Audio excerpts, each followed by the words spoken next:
Il y a un dispositif législatif qui existe en Ligurie qui fait qu'effectivement on se rend compte que ce genre de dispositif existe aussi en France, puisqu'il y a la loi sur les terres incultes.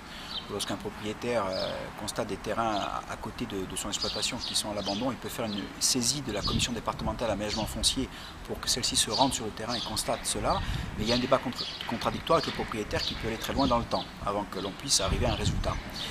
Donc effectivement dans ce domaine, il y a deux possibilités qui pourraient être mises en œuvre.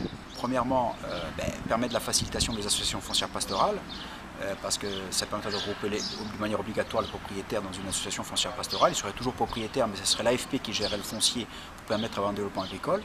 Donc il faudrait simplifier la mise en œuvre des associations foncières pastorales.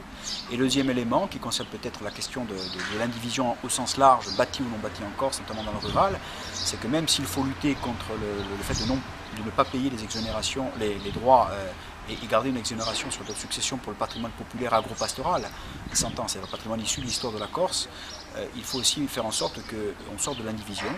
Et peut-être qu'une mesure pourrait être discutée en termes d'idées, c'est l'idée de donner un délai pour les transmissions de 5 à 7 ans, en faisant attention à avoir un bon délai dans la mesure où il y a aussi le tissu de notaire existant avec une procédure qui permettrait de réaliser les transactions.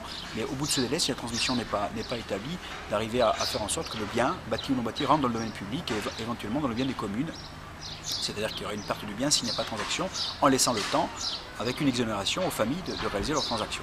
Je crois que ça permettrait d'arriver à avoir une obligation de succession réelle, c'est-à-dire une succession dont on sait qu'il y aura un coup près derrière, mais sans avoir le poids de la question financière qui ferait sortir le bien du patrimoine de la Corse. Au contraire, ça resterait dans le patrimoine de la Corse, puisque ça rentrerait dans le bien commun, dans le bien public, dans le bien communal.